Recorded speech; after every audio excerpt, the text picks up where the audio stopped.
はい、こんにちは、加藤です。今日はですね、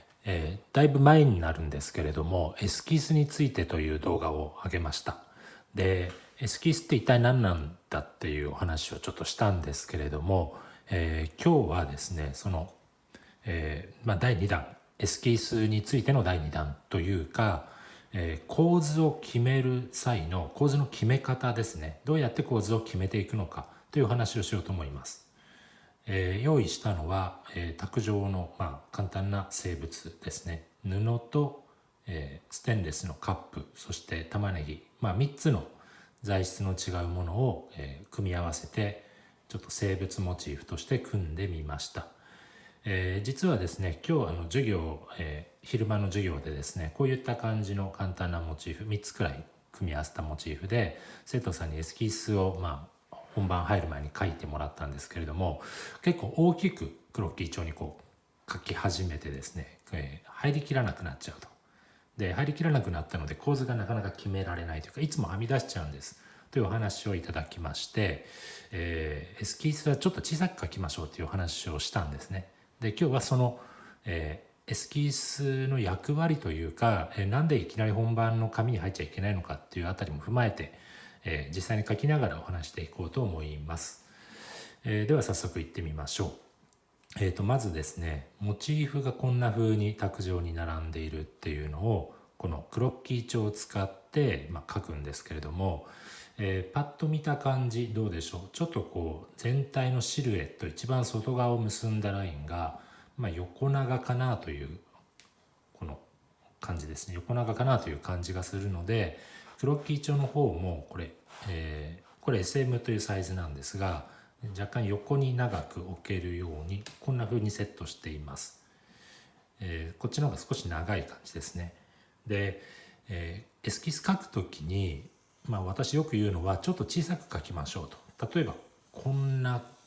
感じ、見えてるかな、こんな感じ、画面いっぱいにこう書くんじゃなくて、全体がこのくらいに収まるように、今回横長なんでね、例えばこんな感じに収まるように書いてみましょう。でこれなぜかっていうのはまた後でお話しますけれども、その後からね、この構図になる四角を書き入れたいんですね。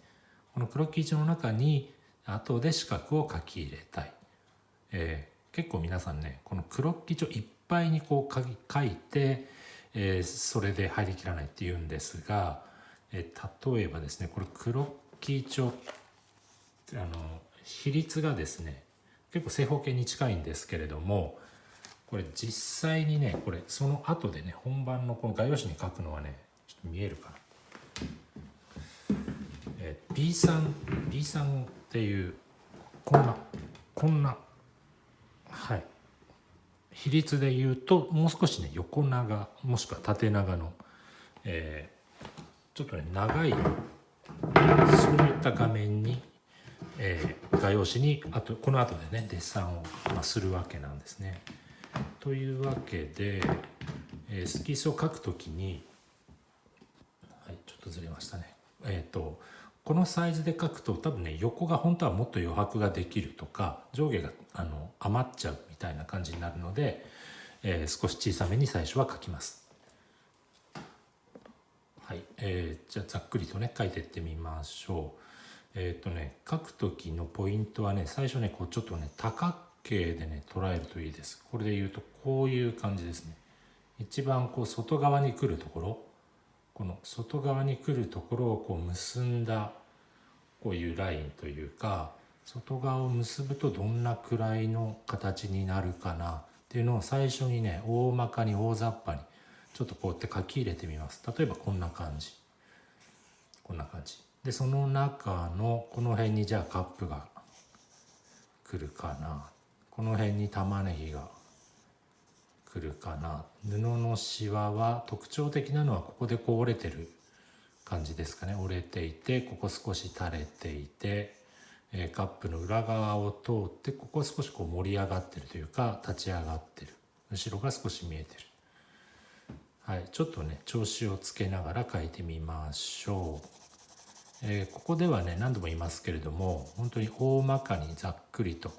明るいか暗いかっていうのをだいたい3調子、明るい、中間、暗い3段階くらいに分けて捉えられるといいと思います。なので細かなグラデーションとかね、少し明るいとか暗いとかっていうその微妙な感じは省略して、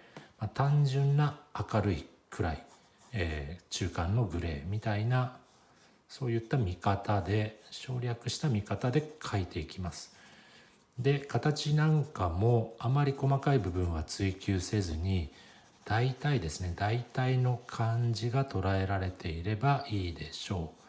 う。本番の紙で細かな、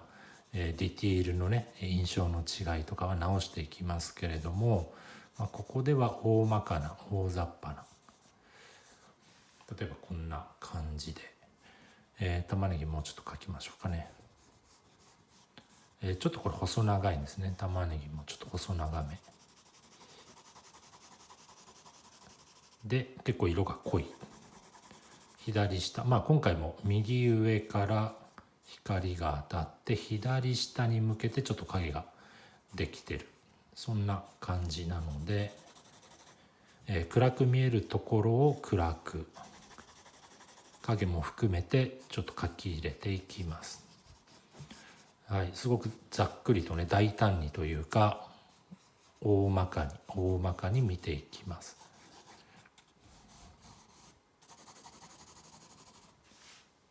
はい、だいたい書き入れられたかな。例えばこんな感じで、ちょっと余計なとこ消していきますね。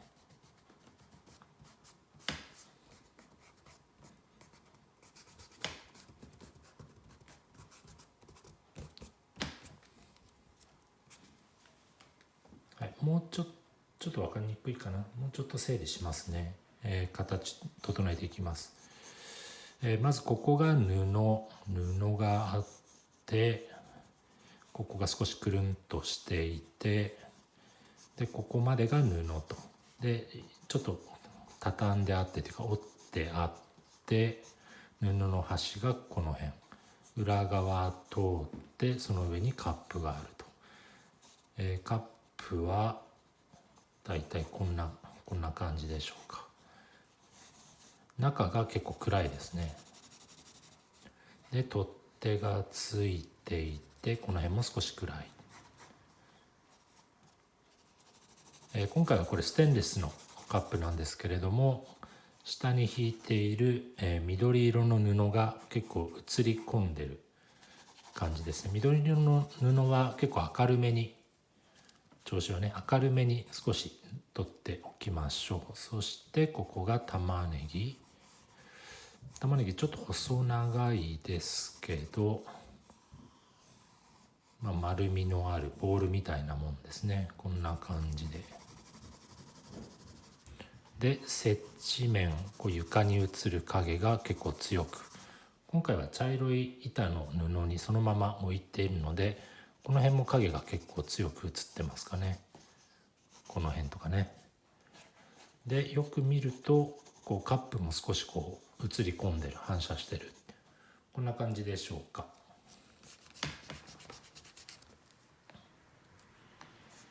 はい、ちょっと形整えます。どうでしょう。こんな感じで、さっき言ったね、外側を結ぶとこんな形で、こんな、横長、縦に対して横の方が少し長いで、映ってるのがこんな感じですかね。エスキースでは、こんな風に大まかに調子をつけて、まずは捉えます。大きさは紙の大きさ全体に対して少し小さめに。でこれですと、例えば、構図を決める時にこんな風に、B3 っていうサイズの、画用紙にね、本番書くとして、縦横の比率はだいたいこんな感じでしょうか。このエスキース帳に比べると少し横長の感じの紙になります。でこんな風に、ちょっと四角を描いてみてからその構図がいいかどうかを決めるんですけれども、この場合ですと、例えばこんな風に上がここはねこのくらい空いて、下はこのくらい、右が左があって、この画面の四角の端までのこの余白の部分ですね、余白の部分がどのくらいかなっていうのを見ます。どうでしょう、こんな感じだと、もうちょっと大きく入れてもいいかな。例えばもうちょっと左右削ってみます。このくらいまで、なるべく大きくね画面に入れた方が描きやすいかな。でこんな風に左右削った場合ですね、上下も削らないと縦横の比率が違って見えるので、上下も削ります。その際にどっちをどのくらい削るかをバランスを見ながら決めていきます。例えば上このくらいまで削ったらどうかな。ここが狭くなります、上の余白の部分がですね。で下も同じような感じで削ってみます。ただ今回の例で言うと、下の方が下に床に影がねスーッと映ってたりするの、これも絵にしようとすると面白いと思うので、あとこのカップがスーッと映ってる感じですね。この辺りのちょっとハイライトというかお化けみたいなのが2つ白い筋がね映ってたりする、これも絵にすると面白いかな。そんな風にこのねエスキースを描くときにはどんな絵にしたいのか、どんな絵にしようかなっていう構想ですね、その絵の狙いというか、どんな感じの絵にしたいかを考えながら、今回の例で言うとこの床に映る影も絵にしたらどうかっていうのを踏まえて、上は少し窮屈め、ギリギリまで削るんですけど、下は少し余裕を持たした構成構図はどうかなって考えます。で左右見比べて、決めていきます。で今回のこの例で言うと、例えば玉ねぎのこのヘタの部分がちょっと左上向いてるんですよね。こういう方向性が感じられます。なので、私だったらこの辺は少し余裕を持たせた方がいいかな、気持ち的に楽になるかな、少し幅を広げてあげます。方向性があるこっち側ですね、こちらへ向かって、玉ねぎが気持ちが伸びてる感じがするので、左側を少し余裕を持たせてあげます。例えばですね、こんな風に少し多めにここ余白取ってあげます。その代わり右側ですね、右側はこれ布がくるんと、入ってないかな、ここですね、この部分布がくるんとめくれてというか回り込んでちょっと影ができてるんですけれども、ここは一応ここで区切りがついているのと、こういうふうに回り込んでるこういう方向性なので、あんまり余白がなくてもいいかな。例えばこっちがちょっとくらい削っても、ここでね結論というか一応区切りがついてるっていうことであんまり窮屈感は出ないかなっていう気がします。ただこのね取っ手が右下に向かって伸びているので、ここですね、ここの部分取っ手はしっかりと入って、ここの部分がちょっと余裕はあった方がいいんですけれども、そこまでね左側のこういう方向性のバック余白を持たせた方がいいかなというのに比べると、ちょっとは削っていいかなっていう気がするので、私だったらここは少し削って、少しこんな感じですね。だいぶいろいろ書いちゃいましたけど、こんな風に右側は少し内側までこんな風に入れます。でどうでしょう、縦横の比率を見ながら、B っていう比率ですね、1対 1.4 いくつぐらいでしたっけね、1対1対 1.4 いくつくらいの、B っていう比率に大体合うように四角を決めていきます。でこんな風にね一発じゃなかなか決まらないと思うんですね。何度も広げたり縮めたり、左にずらしたり右側にずらしたりしながら、構成構図が本当にこれでいいかなっていうのを考えて決めていきます。その際にちょっとこう十字を引いてみたり対角線を引いてみたりしながら画面上のモチーフの配置を、吟味していきます。なので結構こんな風に書いたり消したり、落書きみたいな感じですね。アプローチはねそんなにこうきっちり丁寧にきれいにこう書いていくというよりもざっくりと印象を見ながら見比べながら、あとここも少し影入れてみましょうか。右上から光が当たって布の影がちょっと左側に落ちてもいいのかな。この辺ですね。この辺ですね。この辺は少しこう余裕を持たした方が、この辺ですね、余裕を持たした方がいいんじゃないかな。テーブルをこう意識してこの辺ですねこう書いてやるっていうかね。でこっちはバック後ろなんですけれども、今回の例で言うと実際こう楕円のテーブルなんですが、テーブルのエッジはなくてもいいかな。こういう楕円入れなくても水平面が徐々にこう垂直に立ち上がるような、そんな感じで写り込みは描くんだけれども境界線はあんまりこう強く描かない方がなんか絵的には広がりを感じるかなという気がします。もちろんこういうエッジをですね水平面テーブルがどこまでとか入れてもいいんです。でその場合ですと例えば今回は楕円のテーブルですけれども、水平なテーブルという想定でどこかラインを入れて決めるとかで、見ててどうでしょう、気づいたでしょうか。実際はですねテーブル面ってこの辺この布のちょっと上あたりにこうあるんですけど、私はこれあえてねちょっと下げてみてます。この辺はどうかなっていうふうに、ちょっとこう少し下げてテーブル面の、例えばバッグとの境目ですね、床面と後ろの壁との境界を例えばこんな風に少し下げて、ここが例えば垂直な後ろの壁でここから下がテーブルみたいに、実際に見えているっていうか、その実際の位置ではなくて、絵のバランスを見ながら例えばちょっと右下がりでこの辺に入れたらどうかなとか、作者がこう作ってあげてる部分ですね、絵を作る上で後ろのバッグと床面の境界、こういった水平な台の要素を若干今回の例ですと右下がりで入れて、ちょっとこう隙間は狭いんですけれども区切ってはどうかなとかね、一つの例ですけれどもそんなふうに考えてみました。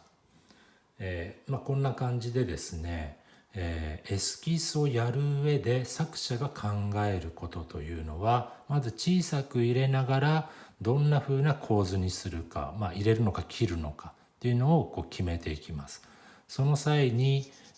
どんな絵にしたいのかっていうのを考えながら、今回の例で言うと床に映っているこういうシルエットというか影とか、あとはバッグ後ろの壁と床面の境界線を入れるのかどうかとかですね、そんなことを考えながら構図を決めていきます。で今回こう床の色は特に今入れてなかったですけれども、こんな風な濃い茶色にするんであればこの段階で結構濃い茶色を入れてみます。見え方としてですね、例えばステンレスと同じくらい結構近い色味だったりする場合はそういう茶色にするんであればその色味も入れながら、明暗三調子ですね、覚えてますかね。明るいか暗いか中間かっていう調子で、色塗り分けていきます。はい、ちょっと長くなってしまいましたが、本画に入る前のクロッキー帳を使ったエスキースで作者はどんなことを考えて構図を決めるのかという一例についてお話をしました。はい、以上で今日は終わります。それではまた。